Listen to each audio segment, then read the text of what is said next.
Welcome into Anita On The Rail. Different setup today because I'm not in my home studio. No, we are live in Saratoga. I'm with Mr. GiddyUp here, Mark DiLorenzo, and we are coming to you from Kindred, as you like to call it, the second best place in Saratoga behind the racetrack. There you go.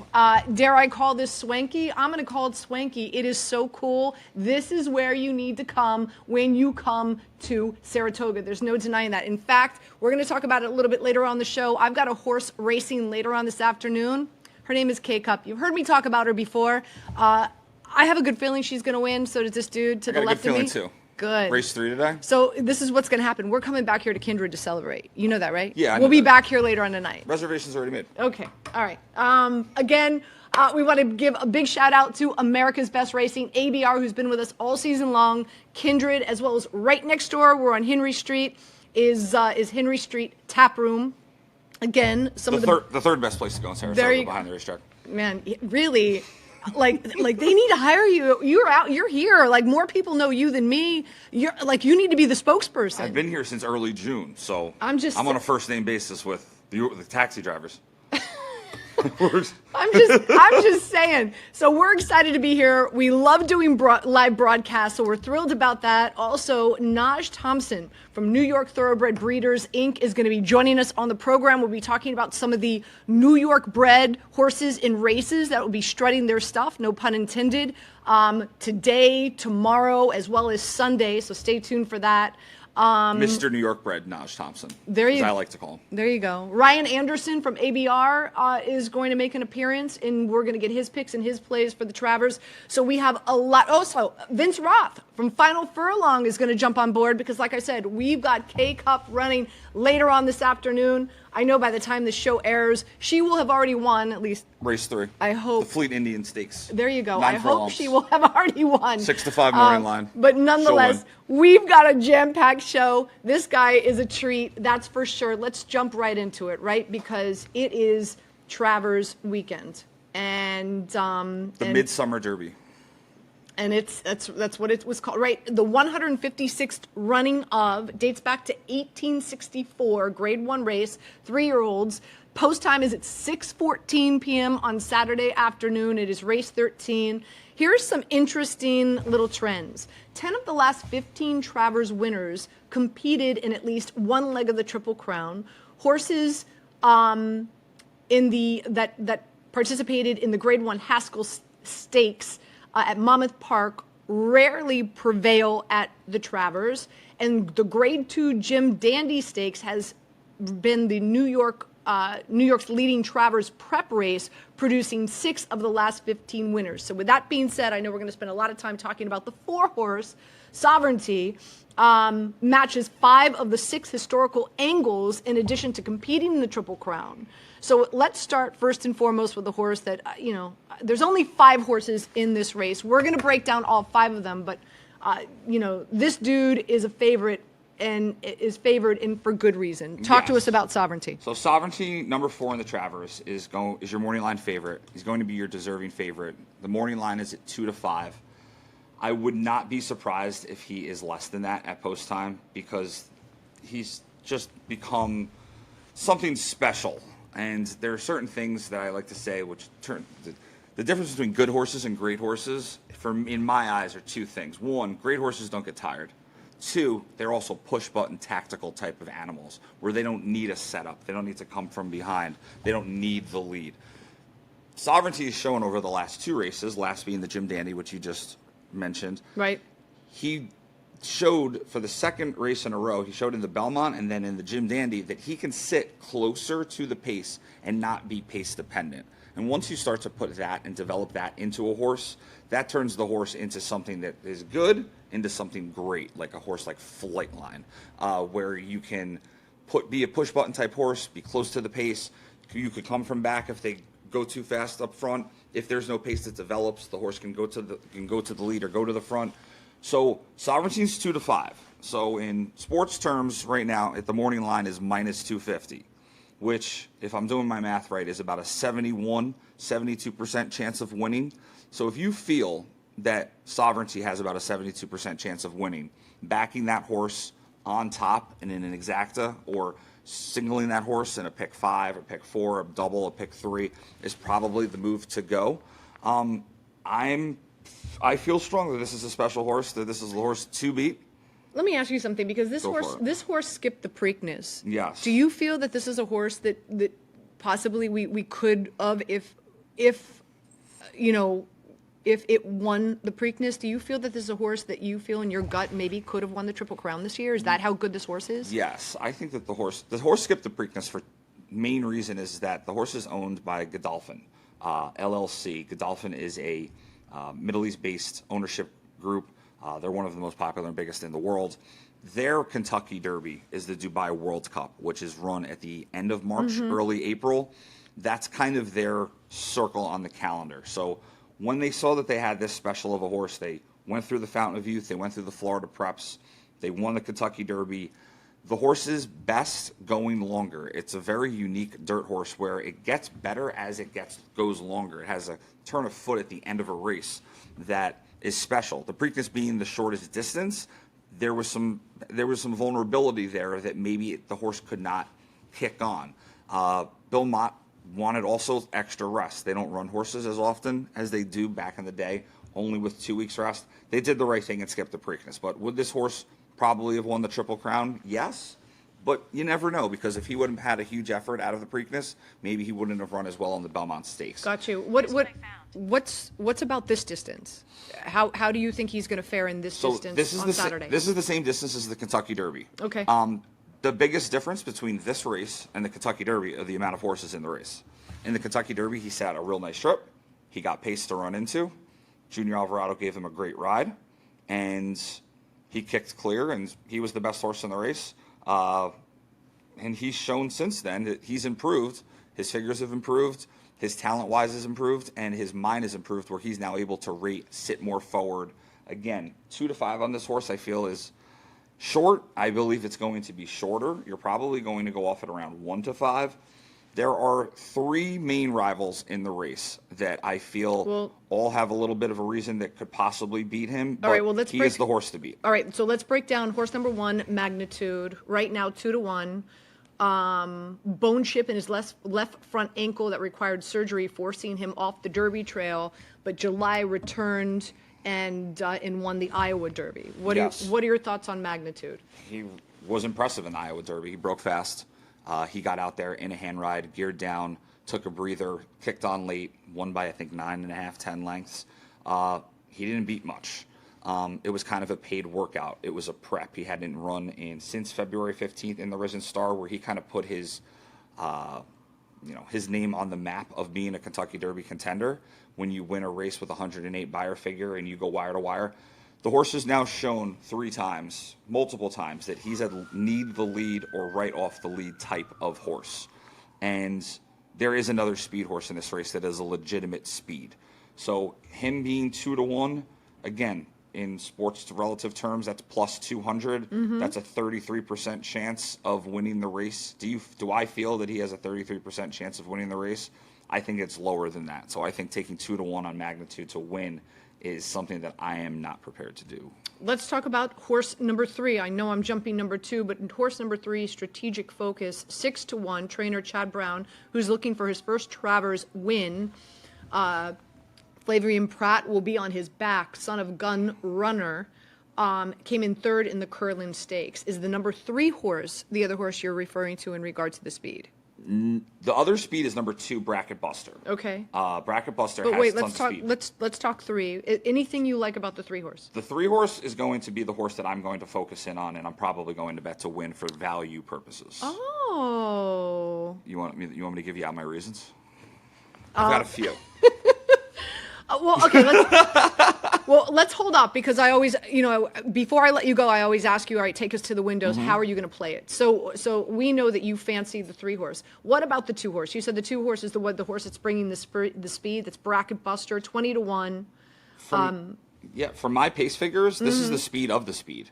They're only going to go one way. He popped out of the gate. I was really impressed with his race on June 14th. I was at Monmouth that day. There was a horse in the race called Garamond, which was a very highly touted Chad Brown horse. This horse took money into that race, into that horse, so I felt it took live money. It popped out of the gate, went fast, sat decent fractions, kicked clear well, and dominated that race. It then ran in the Haskell last time, and it got caught up in a speed duel. It went way too fast early. Journalism, journalism is journalism. Journalism is a very, very, very nice horse.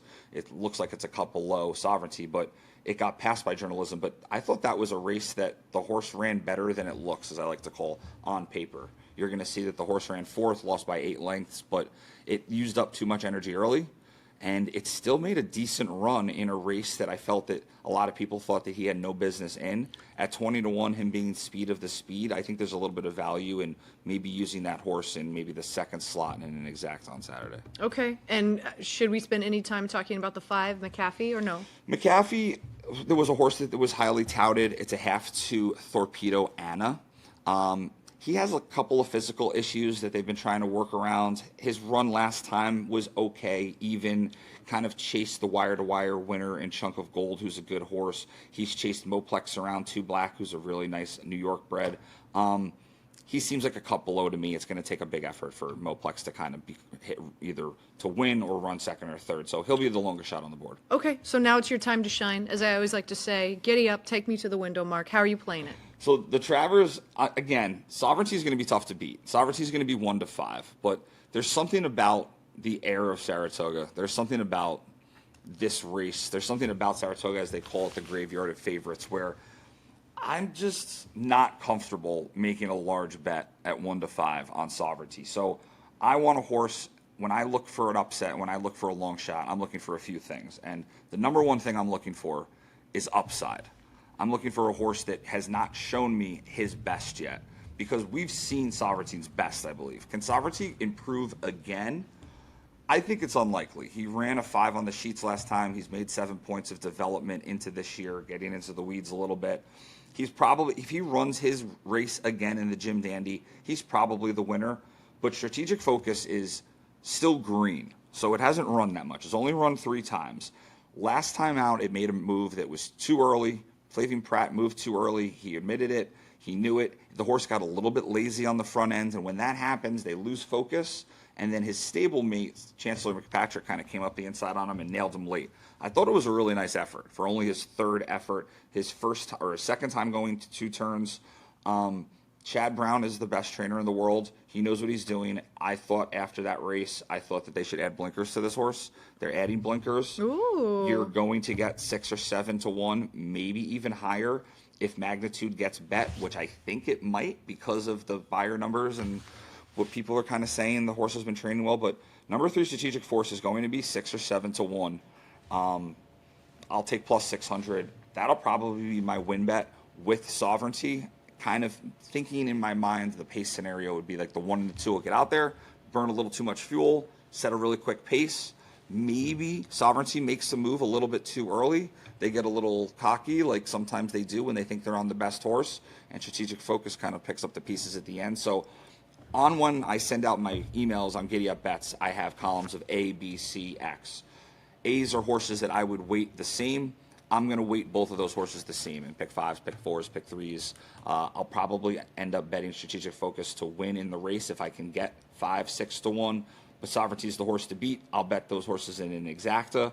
And then walking into the window, there's a race right before this race where there's a long shot that I really like. I'm going to play the double into both the 3 Strategic Force and the 4 Sovereignty. Okay, really quick, because I know you've got to start preparing for our races later on today. Again, we're recording on Thursday, live from Saratoga at Kindred. I need you to get to work because I'm heading to the track after we tape the show, and I want to win some money off of Giddy Up. So really quick, what on Saturday? Give me your favorite horse, your favorite race. Okay, favorite race. The race 13 is the Travers. Race 12 is the grade 1 Forego. Okay. Older Colts, 7 Furlong. Sprint. Number 8, Scotland, trained by Bill Mott, ran a very nice race against the track bias last time, made a very nice wide middle move, showed me that there is more in the tank. The horse is going to get pace to run into. The horse is primed, ready to go, has a great work pattern, 12-1 on the morning line. He'll probably go off around 10-1. I'll bet the horse to win, and then I'll bet doubles Scotland into Strategic Force and Sovereignty in the Travers. Scotland into Strategic Force double will probably pay 70, 80 to 1. I'll take that. Scotland's Sovereignty will probably pay 12, 13 to 1. I will take that. You make it sound so easy. Well, sometimes. Appreciate you, my friend, as always. Again, Mark DiLorenzo, GiddyUp Bets. Make sure you check him out. All things online, his website, everything, getting you ready each and every race day here up in Saratoga. Again, we're heading to the track later on today. K-Cup, race number 3, 2:18 p.m. is post time. Is she going to win it? Yes. 6 to 5, sit, stalk right on the outside, kick clear, get first jump, take off. Brad Cox course will be running late. K-Cup wins. New York bred filly, baby. Let's go. All right. I'll see you at the track. See you at the track.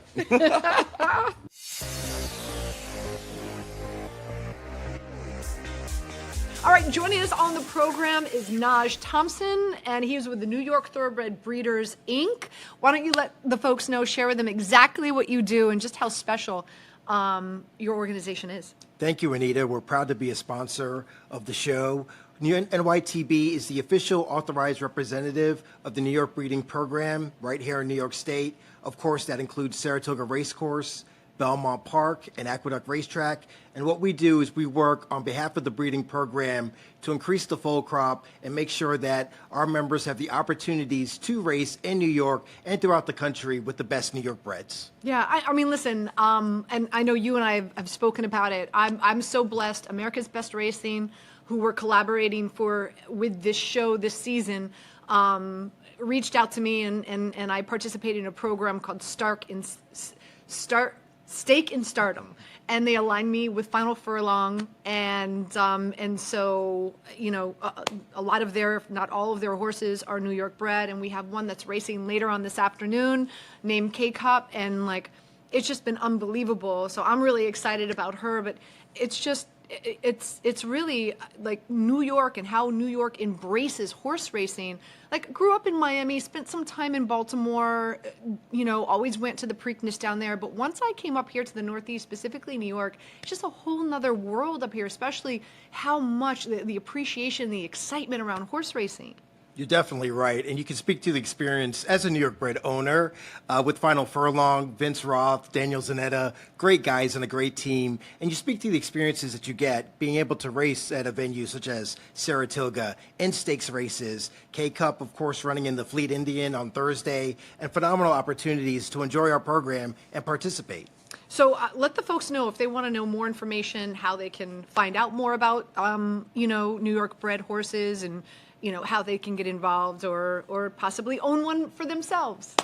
Yes, please visit our website, nytbreeders.org, and also learn more about our membership benefits, nytbreeders.org/membership. You get free entrance to each of the racetracks in New York State, a monthly magazine. We really have a number of opportunities for our members, and we're just trying to get more people involved and more opportunities to enjoy New York breds every day at the track. All right, so let's talk about some of the horses that, of course, will be starting their self. And let's specifically, obviously, Saturday is such a big day. Travers, one of the biggest, if the not biggest day here at Saratoga Racetrack. So is there a New York bred horse or race that you are eyeing for Saturday? Sure, certainly is. My Main Squeeze, which is the New York bred horse of the year, will be competing in race 11, the Ballerina. This is a grade 1 race. She is coming off a victory in her previous race, which is the Johnstone, which is a race for New York bred. So she's going back to open company, but she's owned by Buck Butler, who is the owner and a breeder, trained by Mike Maker, a phenomenal trainer,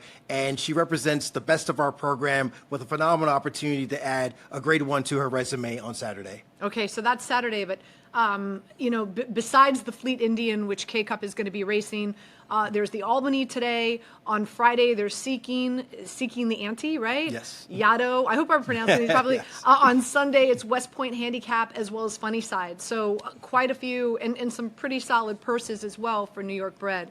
Any should we be paying attention to any of these races and any horses that you think will do well in these? Definitely. Certainly for the West Point, you have Rhetorical, which is a horse bred by Karen and Mallory Mort, coming in off a victory trying stakes competition for the first time, but just speaks to the depth and quality of our program that we have 6 state-bred races throughout Travers Week, which is the highlight of the program of the Saratoga Summer. So when you're a part of the New York bred program, you get phenomenal opportunities to compete at the stakes level and against open company right here in New York and a special magical place such as Saratoga. Fantastic. Any final thoughts before we let you go and we race to the racetrack? Best of luck to K-Cup in race 3 on Thursday. Appreciate the support from you, Anita, and just want more people to get involved with breeding and racing. Really enjoy the sport. And please visit our website, nytbreeders.org, to learn more. Fantastic. And thank you so much for being a sponsor of our program this season. It's been fantastic. Certainly has. Okay. Thank you. All right.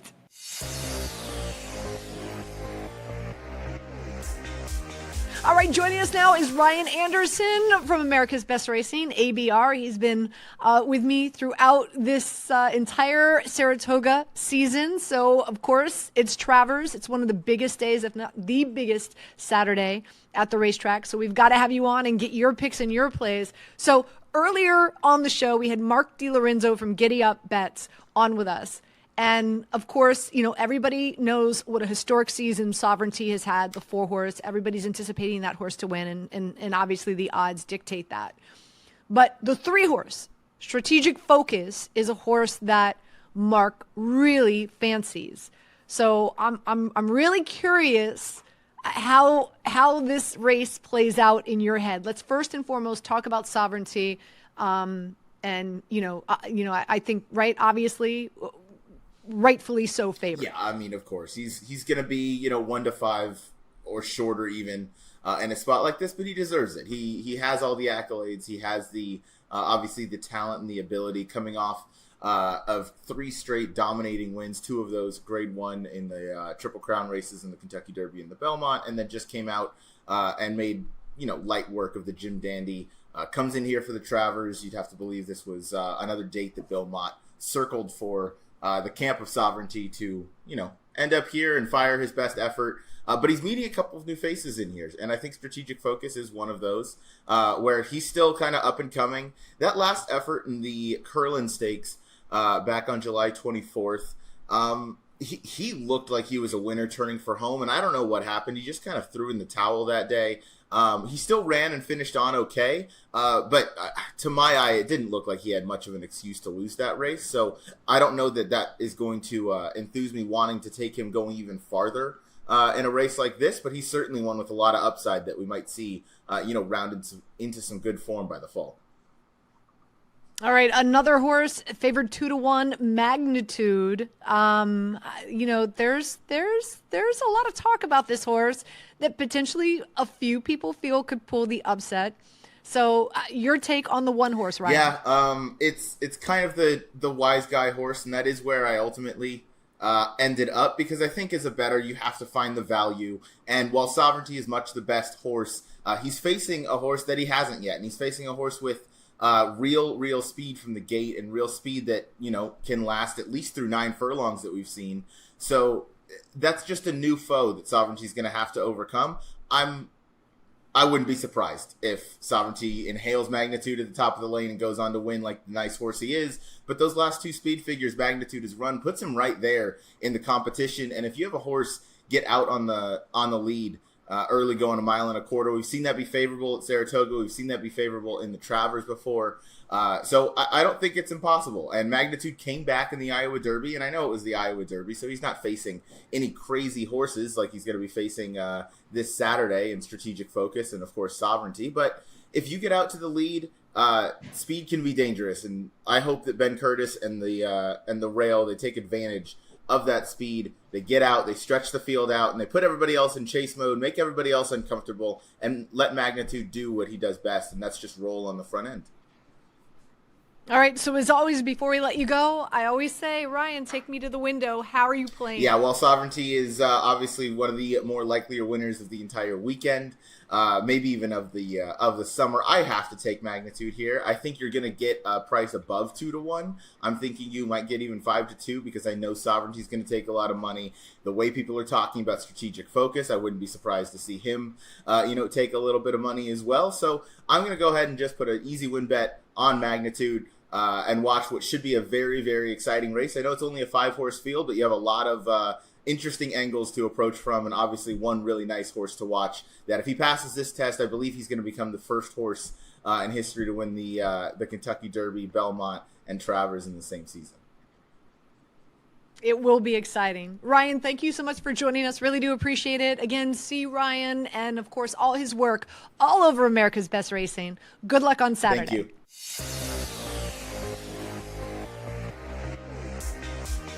All right, we're here with Ryan McFadden. He is the owner of this beautiful establishment, Kindred, great sponsors of ours throughout the Saratoga racing season, and also owns a really cool beer bar next door called Tap Room. Let's start with Kindred first and foremost. Like how did this come about?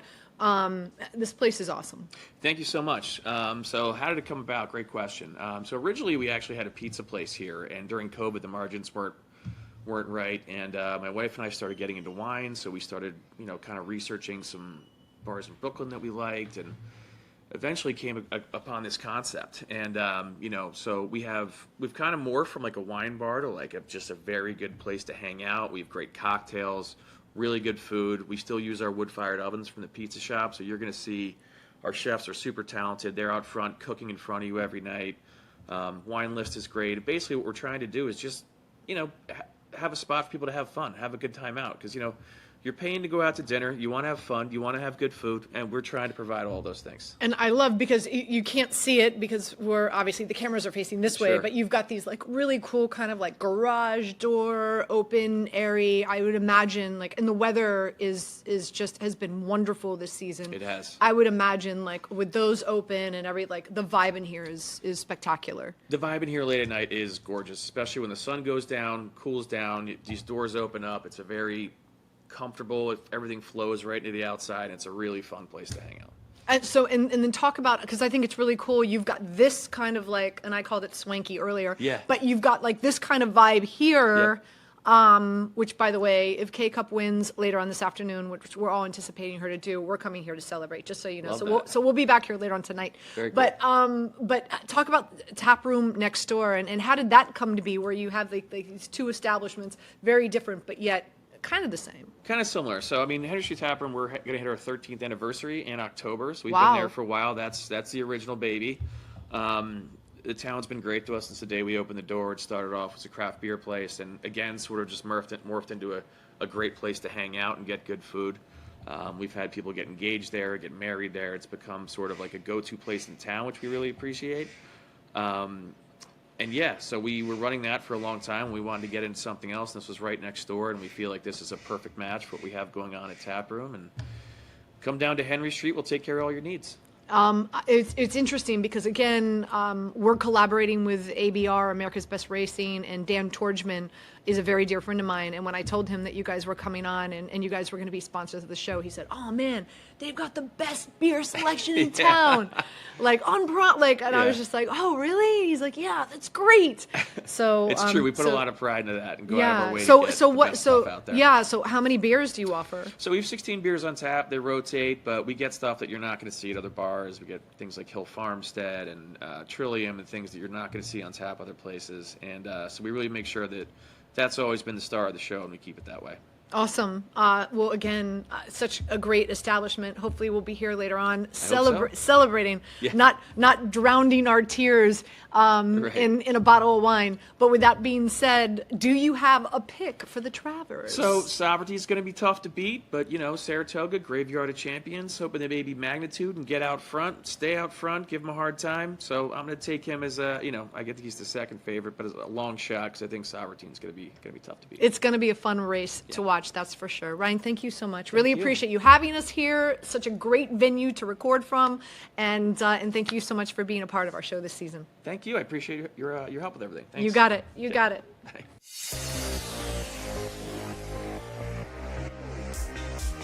All right, welcome back. Vince Roth is here. Final Furlong. I've been telling you about the story. Of course, ABR, Stake and Stardom, put me in touch with Vince. And here we are. And later on today, again, we're recording from Kindred here in Saratoga on Thursday. So by the time this show airs, K-Cup will have already won her race number 3 later on. Well, hopefully. Oh my God, I'm talking All so right, much. all right. I'm talking so much smack, Vince. But yeah, we're really excited. You know, we're going to be, as soon as we're done recording here, we're heading to the track. We're going to be, you got not 1 but 2 owners boxes, Correct. right? And we're going to be cheering K-Cup on. So great. really excited about it. Tell the folks a little bit more about Final Furlong and, Yeah, sure. and Before what we it's start, about. I did bring you a gift. It's a K-Cup hat that hopefully you could wear today during Oh the my race. gosh, yes! Before, during, and after. I love it. Okay, yes. So I mean, Final Furlong Racing, we're a small boutique New York syndicate. ABR, America's Best Racing, partnered us with you, as you know, which was a match made in heaven, which is great. And we've had some success with your Philly K-Cup so far. Yes. So really interesting though, like, and this is why ABR connected us, was because like I'm all about girl power, and you guys only race fillies. Why is that? A few people have asked me that, like, why fillies? Just Yeah, fillies. I mean, well, girl power, like you said, first and foremost. Right. But fillies, when talking with a bunch of different trainers, fillies are easier to handle. They're easier on themselves than colts. There is some residual value to them if they can prove themselves on the track. But as a business, too, we wanted to differentiate ourselves a bit. If we're racing against a smaller pool of horses, solely New York bred, solely fillies, we probably have a better shot of winning. And, to testament your horse today. There we go. And if you're interested in possibly dabbling in the horse racing business, I highly recommend Final Furlong. If somebody was interested, I know because you have, there's opportunity to invest Yeah. in a variety of your horses and a number of your horses. If somebody out there is watching and they're interested, they're like, hey, I want to dabble. I'd like to be a horse owner. I want to come to the track, sit in an owner's box with Vince and his crew and cheer on your horse. If that's something you want to do, how can they reach out to you? How can they get a hold of you and Dan? Sure, and I appreciate that. They can go to our website, gofinalfurlong.com, or follow us on socials at gofinalfurlong. And I try to tell everybody too, horse ownership is like a country club membership, right? If you love golf, if you love pickleball, and you go to the club and you play, I mean, horse ownership is that. You're going to be around people that like the same thing you like, that are rooting for a common interest, and when you see your horse turning for home and it's in the lead, there's no feeling like it. No, there is not, and I'm really hoping. I experienced it once already. It's been 2 months. When was Yeah, when was the last time she ran? 2 months, just about. 2 months ago. So, and I said it right. Bucket list. It is a bucket list. So I'm hoping I get to experience that yet again later on this afternoon. We will find out. So we're headed to the track. Yes. Again, I want to thank, first of all, Kindred. Amazing, unbelievable venue. This is so cool. We love to do our shows out and about as opposed to being in a studio. So thank you so much for Kindred, as well as right next door, Henry Street Tap Room. Thank you so much for sponsoring our show all season long and allowing us to come out here and do the show from your venue. We really appreciate it. Also want to thank NY Thoroughbred Breeders, Inc. That's another thing that you can. K-Cup is a New York bred horse. So, oh yeah, I mean, or a day like today, you have a large purse, $200,000 purse, and in order to be in this race, you have to be a 3-year-old New York bred filly. So it's a very narrow pool. There's 5 horses in the race. I'd like it if there were only 1 horse and we guaranteed a victory, but Right. we'll take 5. And we'll see what happens. But yeah, the New York bred horses and being part of the New York Breeders program, there's really nothing like it. yeah, so I want to thank Najja Thompson for coming out. Again, he represents NYTB Inc. For more information, make sure you check them out online. America's Best Racing, we couldn't do the show without you. So Dan and the crew, thank you so much. Really do appreciate it. Mark DiLorenzo from GiddyUp Bets, who joined us earlier. Hopefully he will have provided us some winners, as well as Ryan Anderson from ABR. And hey, again, thank you so much for tuning in, watching, subscribing, commenting, all the things. Hopefully you've enjoyed our program. We've gotten you ready for Travers, and we're off to the racetrack. Hopefully K-Cup wins, because we will be back here at Kindred tonight celebrating. Cheers. All right, Bye-bye. cheers. Everybody, good luck at the track.